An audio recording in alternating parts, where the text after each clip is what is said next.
الحمد لله وكفى سلام على عباده الذين اصطفى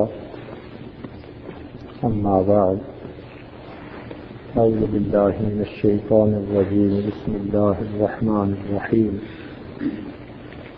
لقد خلقنا الإنسان في كبد سبحان ربك رب العزة عما يصفون وسلام على المرسلين والحمد لله رب العالمين اللهم صل على سيدنا محمد وعلى آل سيدنا محمد وبارك وسلم لقد خلقنا الانسان في كبد تحقیق ہم نے انسان کو مشقت کے لیے پیدا کیا، محنت کے لیے پیدا کیا۔ یہ پوری زندگی محنت اور مشقت ہے۔ کس کے لیے؟ آخرت کی کامیابی کے لیے۔ دنیا دار العمل ہے، آخرت دار الجزا ہے۔ دنیا دار الغرور ہے، آخرت دار السرور ہے۔ دنیا دار الفنا ہے، آخرت دار البقاء ہے۔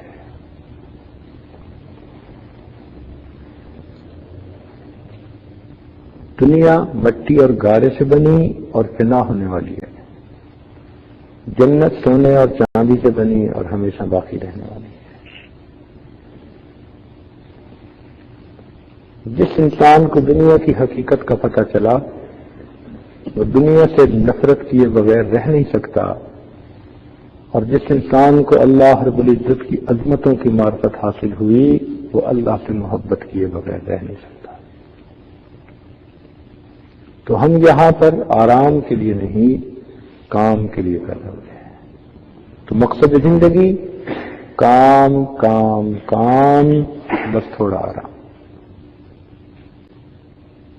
جب انسان کام ہی کام کرتا ہے اور بدن کو راحت پہنچانے کے لیے تھوڑی دیر بس آرام کرتا ہے تو اس کے آرام کے وقت کو بھی اللہ عبادت میں شمار کر لیتے ہیں۔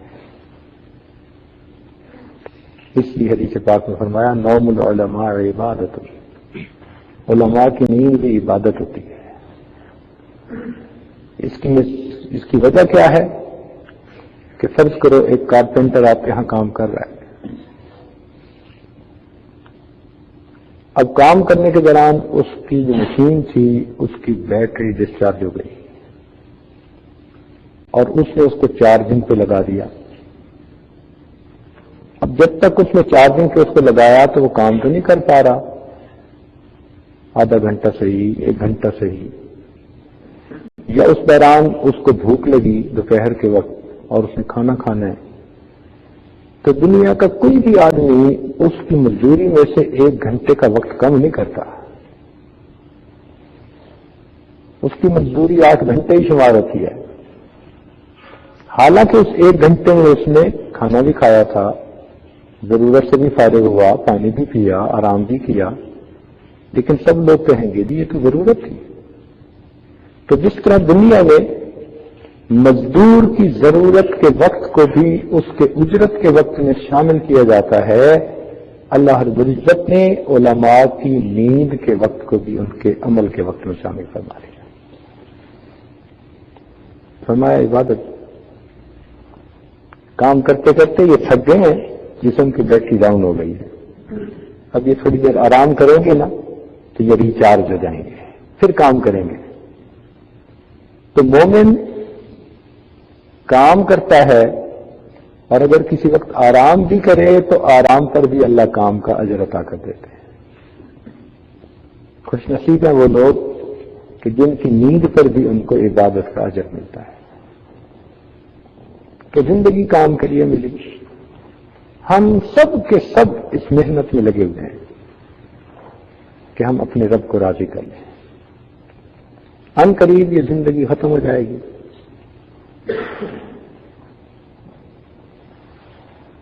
اس لیے ہمیں چاہیے کہ دنیا سے دل ہٹائیں، اللہ رب العزت کے ساتھ دل لگائیں۔ خواجہ فرید الدین عطار رحمۃ اللہ علیہ ایک بزرگ گزرے ہیں جنہوں نے تذکرۃ الاولیاء کتاب لکھی. نوجوانی میں یہ عطر بیچتے تھے، عطار تھے، اور عطر کی شیشیں ہوتی ہیں، خوشبوئیں پڑی ہوتی ہیں. ان کی توبہ کا واقعہ عجیب ہے.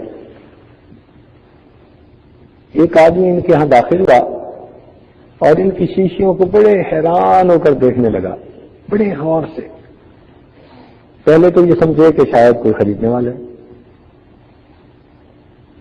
لیکن پھر انہوں نے محسوس کیا کہ یہ تو ایسے ہی دیکھ رہا ہے. تو ان پوچھا بابا جی کیا دیکھتے ہو؟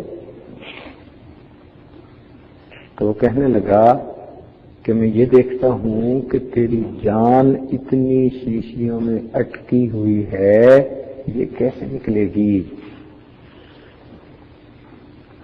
اور جب اس نے یہ بات کی نا کہ تیری جان اتنی شیشیوں میں اٹکی ہوئی ہے، یہ کیسے نکلے گی، تو جوان سے غصہ آیا طبیعت میں. کہنے لگے جیسے آپ کی نکلے گی ویسے میری نکلے گی. اس نے کہا کہ بیٹا میری تو ایسے نکلے گی. چادر اس کے پاس تھی، وہیں سویا، کہتا لا الہ الا اللہ، اور لیٹا ہوا کہ فوت ہو گیا. کہتا پھر میری تو ایسے نکلے گی. اللہ اکبر. مرتے مرتے دوسرے کی ہدایت کا سبب بن گیا. جب انہوں نے دیکھا کہ اللہ کا بندہ فوت ہو گیا تو دل پہ چوٹ لگی کہ واقعی جو محنت کرتے ہیں ان کے لیے تو دنیا سے جانا کوئی مشکل نہیں ہوتا، اور ہم تو جھنجھٹوں میں پھنسے ہوئے ہیں، ہمارا کیا بنے گا؟ تب انہوں نے سچی توبہ کی، یہ نیک بنے، حتیٰ کہ پھر انہوں نے تذکرۃ الاولیاء کتاب لکھی. جنہوں نے محنت کی ہوتی ہے پھر ان کے لیے مرنا بڑا آسان.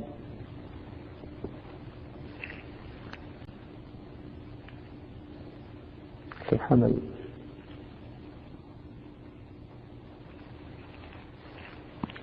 ہمارے سلسلہ نقشبندیہ کے ایک بزرگ تھے،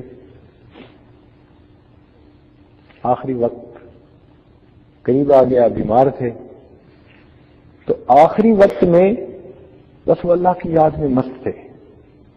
اچھا کئی ناواقف لوگ جو ہوتے ہیں نا، اللہ بچائے آخری وقت میں کہیں وہ پاس نہ ہو، اوپر والے بڑی مصیبت کرتے ہیں.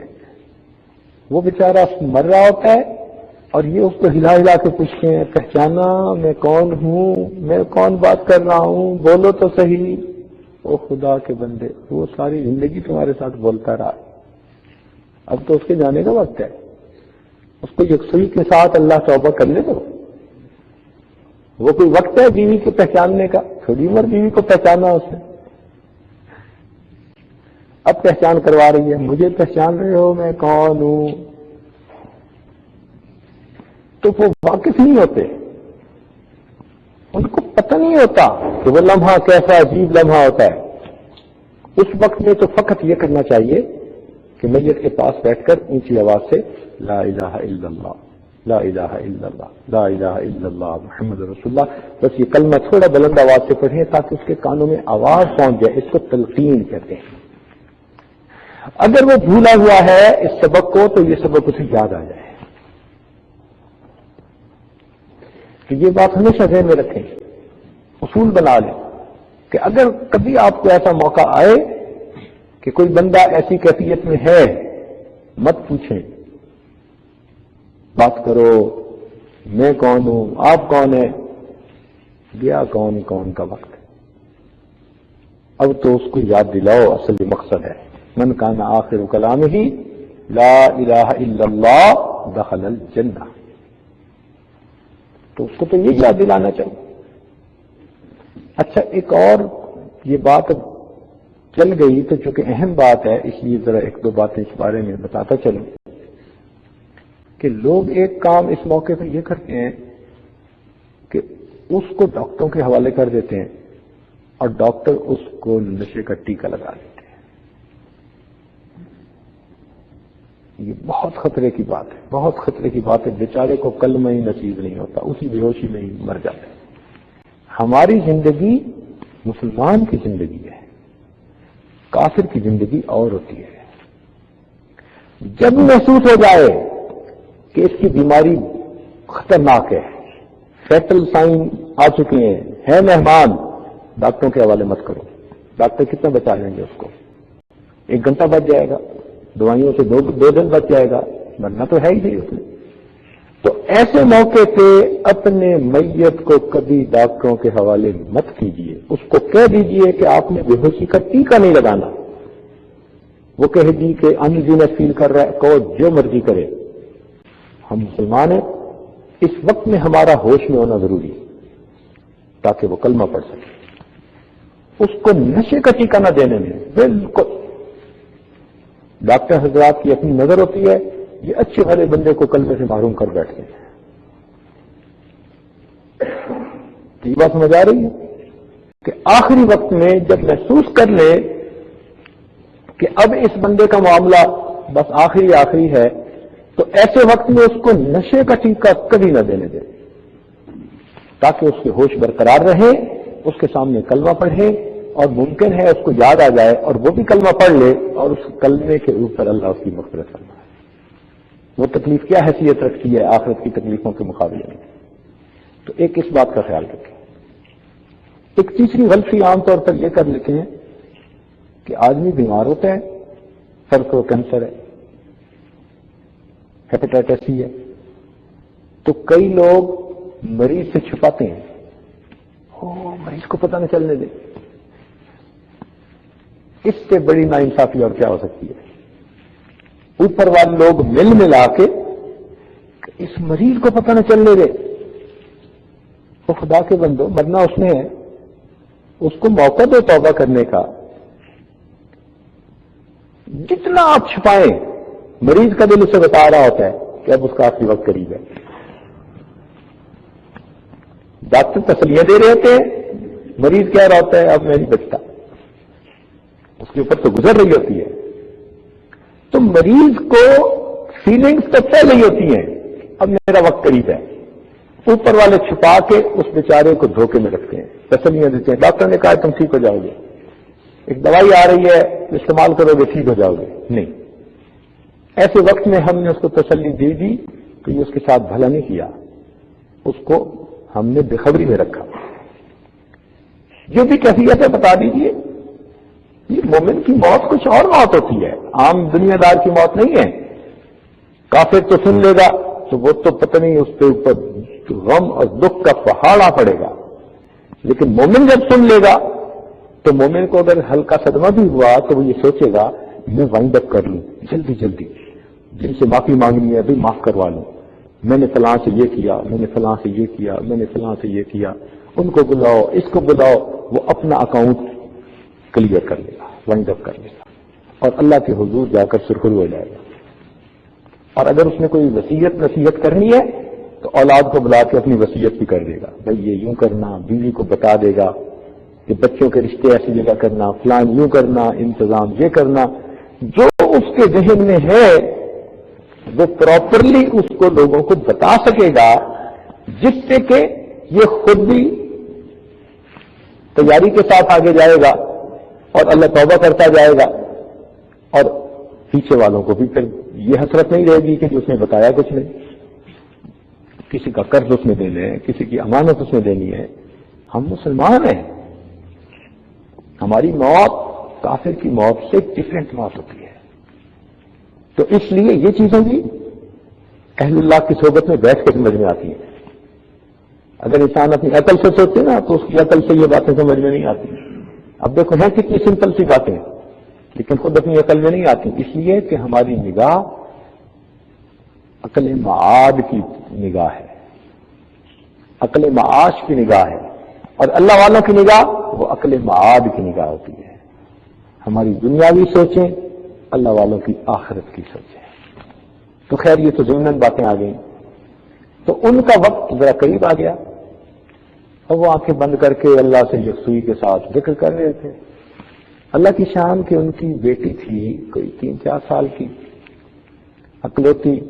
اب بیٹیاں ویسے بھی پیاری ہوتی ہیں، وہ ان کے ساتھ کھیلا کرتی تھی.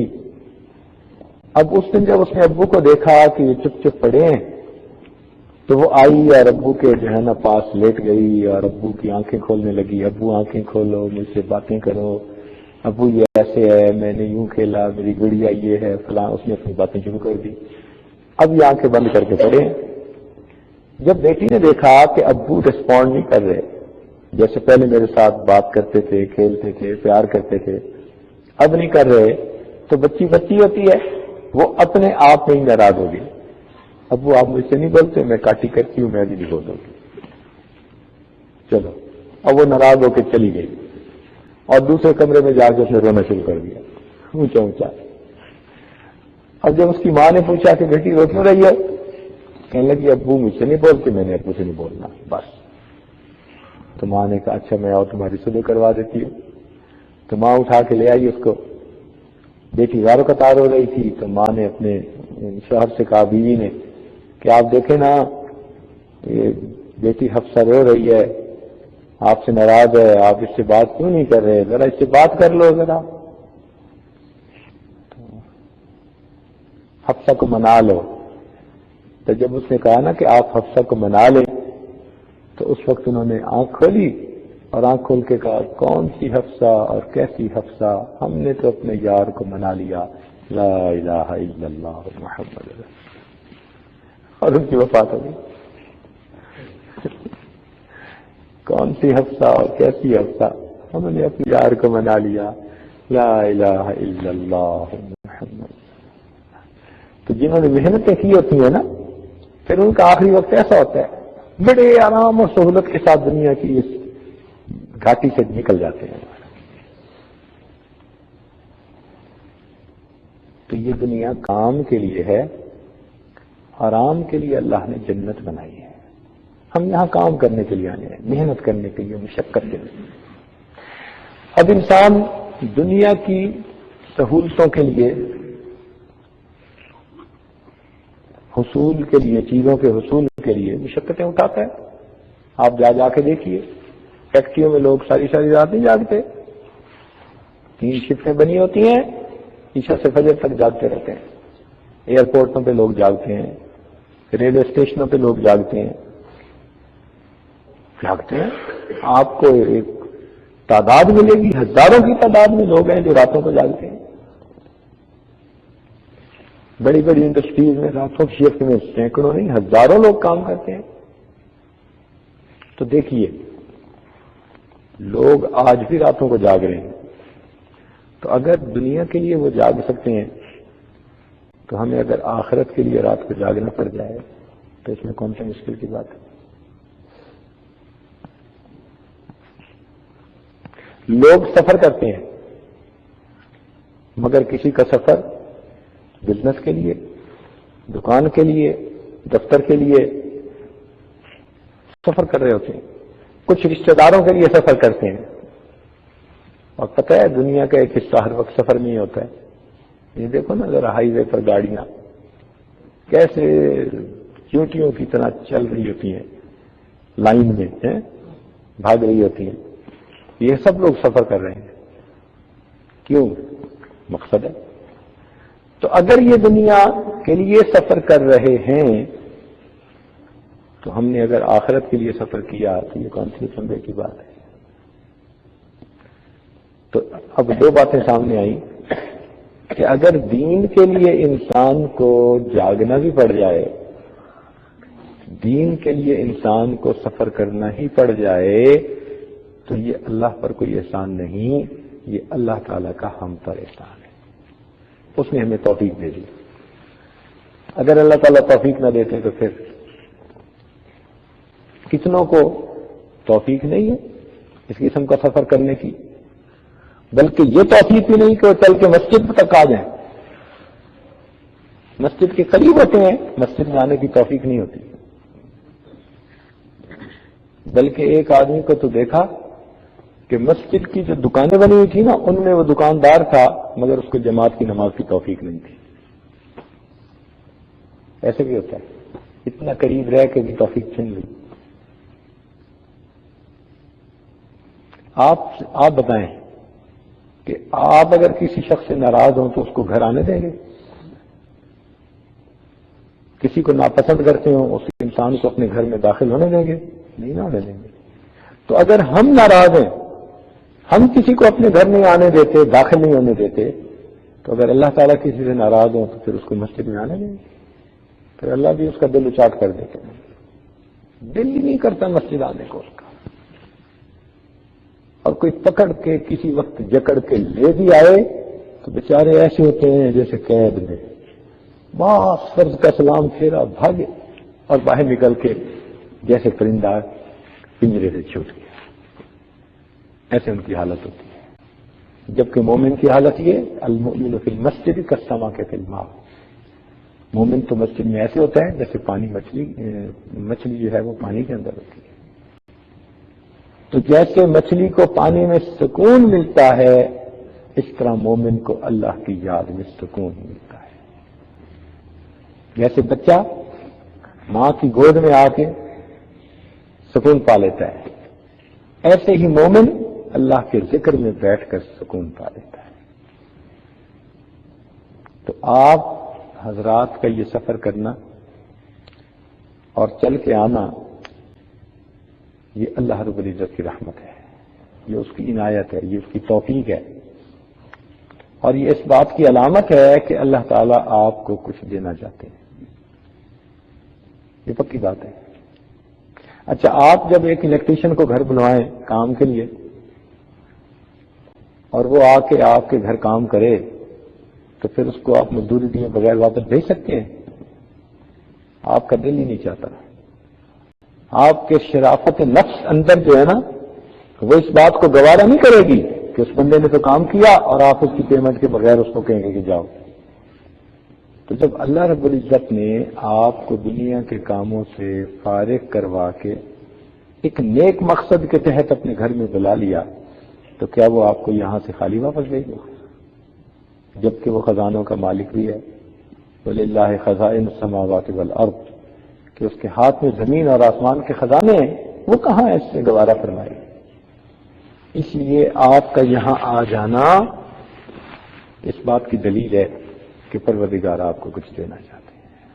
الحمدللہ ثم الحمدللہ۔ جو سفر آپ نے کیا، اس طرح کے سفر دنیا میں بہت لوگوں نے کیے، اور ان لوگوں کا نام اللہ والے،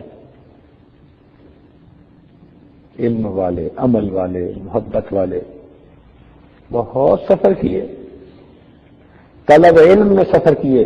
امام بخاری رحمۃ اللہ علیہ فرماتے ہیں کہ میں طلب حدیث میں اتنی مرتبہ کوفہ گیا کہ مجھے اب اس کی گنتی کا بھی اندازہ نہیں ہے، اتنی مرتبہ سفر کیا۔ بعض حضرات نے 800 میل کا سفر کیا صرف ایک حدیث سننے کے لیے،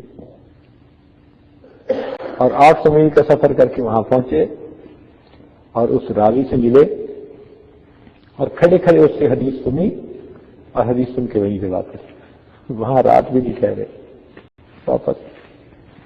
ایسے ایسے سفر بھی کیے، اور اللہ والوں نے بھی سفر کیے۔ ان کی زندگیوں کا مطالعہ کر کے دیکھیں، خوب سفر کیے انہوں نے۔ ایک بزرگ تو ایسے تھے، ان کا نام تھا جہانیہ۔ وہ سفر تو نکلے کہ میں اللہ والوں سے ملتا ہوں، لمبا سفر کیا اپنے زمانے کے اعتبار سے، اتنا لمبا سفر کیا کہ ان کا نام مشہور ہو گیا جہانیہ جہاں گشت رحمت اللہ علیہ۔ انہوں نے پورے جہان کا گشت کیا ہے۔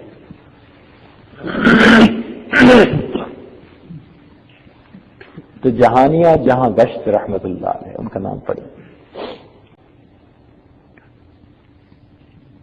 تو سوچئے لوگوں نے اللہ کے لیے، اللہ کی محبت کے لیے کتنے سفر کیے، کیسے سفر کیے۔ اللہ اکبر، اللہ کی تلاش میں سفر کیے۔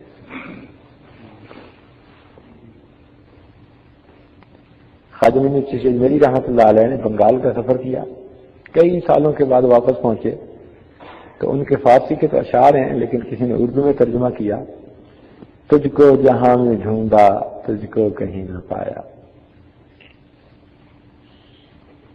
تجھ کو جہاں میں ڈھونڈا تجھ کو کہیں نہ پایا، اس جستجو نے ہم کو در در پھرا کے مارا۔ در در پھرتے تھے اللہ کی تلاش۔ کتنی محبت ہوگی ان لوگوں کے دلوں میں جو اللہ کی تلاش میں یوں اس شاخ کی مانند صحرا نوردی کرتے تھے، کبھی ادھر جاتے تھے کبھی ادھر جاتے تھے، محبوب کی خوشبو کہیں سے نصیب ہو جائے۔ تو پہلے زمانے میں ایسے سفر کرنے کی عادت عام تھی، آج یہ عادت گھٹ گئی ہے۔ بہرحال اگر کسی کو نصیب ہو تو وہ خوش نصیب۔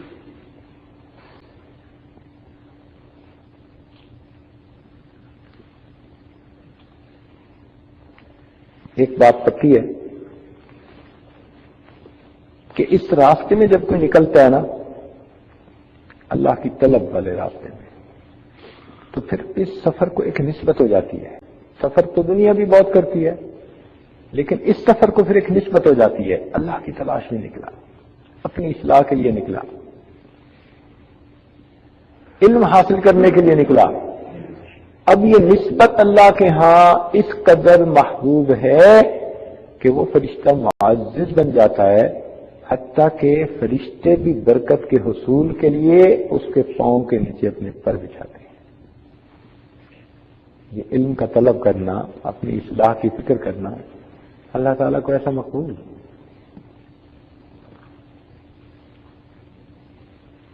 تو بھائی ہمارا نام بھی اس فہرست میں آئے گا نا جو اللہ کی تلاش میں نکلے۔ سچی بات ہے کہ ہم تو پوری زندگی جب بھی اپنے مشائخ کی خدمت میں جاتے تھے نا، تو یہی سوچ کے جاتے تھے میں اللہ کی تلاش میں جا رہا ہوں، میں اللہ کی طلب میں جا رہا ہوں۔ تو ہم اپنے دوستوں کے ساتھ جاتے تھے اور اس خوشی سے چلتے تھے جس خوشی میں دلہا اپنی برات کے ساتھ چلتا ہے، ایسے خوش ہو کے چلتے تھے، اللہ کی تلاش میں نکلے، اللہ کو ڈھونڈنے کے لیے، اللہ کو پانے کے لیے۔ سبحان اللہ، یہ سفر ہی عجیب ہے، سوچ سوچ کے خوشی ہوتی ہے۔ تو اب آپ کے اس سفر کو نسبت ہو گئی اللہ والوں کے سفر کے ساتھ۔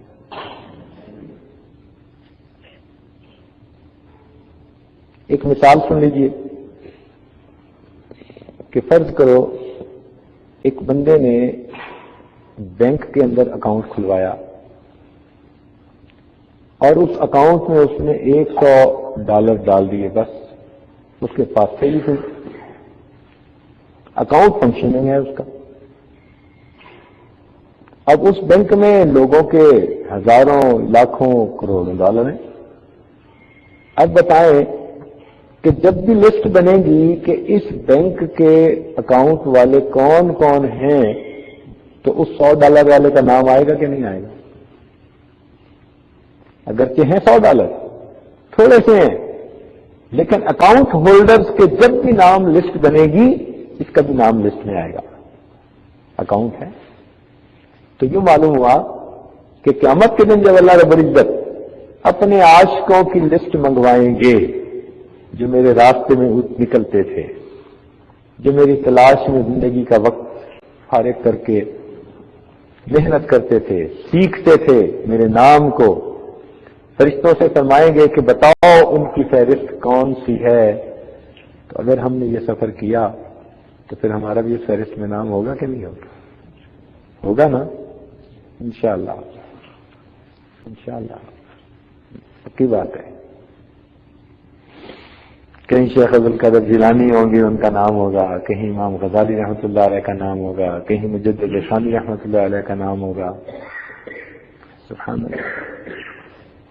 اور حضرت مجدد ثانی رحمۃ اللہ تو ماشاءاللہ گھر سے نکلے تھے حج کی نیت کر کے، سرہند سے جب دہلی پہنچے تو خواجہ باقی اللہ رحمۃ اللہ علیہ کے بیعت ہو گئے، مرید بن گئے، اور حج کا ارادہ ترک کر کے وہیں پر رہے حتیٰ کہ اللہ نے ان کو مجدد ثانی بتا دیا۔ ماشاءاللہ، کہنے لگے نکلا تو تھا بیت اللہ جانے کے لیے، لیکن اب تو مجھے یہاں رب البیت جو ہے اس کا وصل مل رہا ہے، وہاں جاتا تو بیت کا وصل ملتا، یہاں پر ہوں تو رب البیت کا وصل مل رہا ہے، وہیں پر زندگی گزار اللہ۔ تو اس لیے یہ اللہ رب العزت کی رحمت ہے کہ پروردگار عالم نے ہمیں کچھ وقت فارغ کر کے اس جگہ پر اکٹھے ہونے کی توفیق عطا فرمائی۔ آپ بھی مسافر اور یہ آج بھی مسافر، تو ہم سب مسافر ہیں۔ اور اللہ تعالیٰ مسافروں کی دعائیں قبول کرتے ہیں، حدیث پاک ہے، پکی بات ہے۔ تو انشاءاللہ اس سفر کے دوران یا اسٹے کے دوران آپ مراقبے بھی کریں، دعائیں بھی مانگیں، اپنے وقت کو فضول لایانی باتوں سے بچائیں، ہر وقت وقوف قلبی کا خیال رکھیں، ہر وقت وقوف قلبی۔ شیخ کے پاس بیٹھے ہیں تو رابطہ قلبی، آئے جو اسی مقصد کے لیے، کوئی بات ایسی نہ کریں جو غفلت والی بات ہے۔ آپ یوں سمجھیں کہ یہ وقت امانت ہے، اور اس امانت کے وقت کو میں نے اللہ تعالیٰ کے حکم کے مطابق گزارنا ہے۔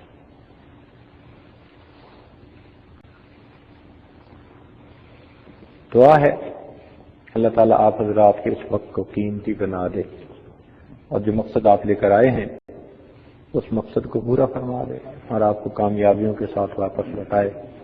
انشاءاللہ آپ کی اگر توجہ رہے گی تو آپ کو پھر یہاں پر ترقی بھی محسوس ہوگی۔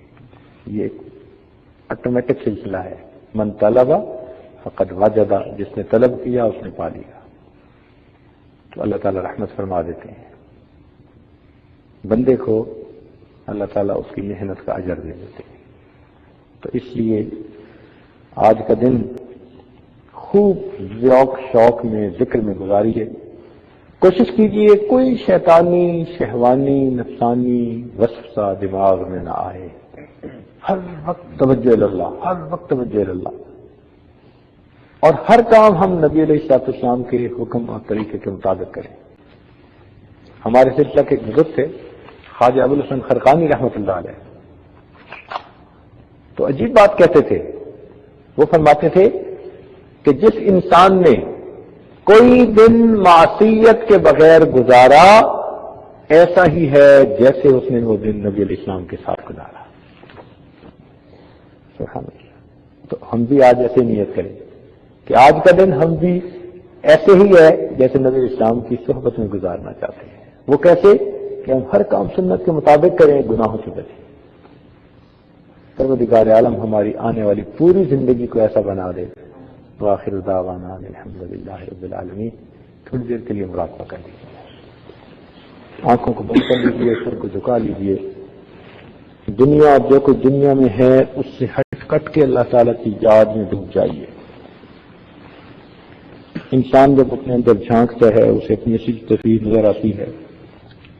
اپنے من کے دریچے کو کھولیے، اپنی اصل تصویر کو دیکھیے۔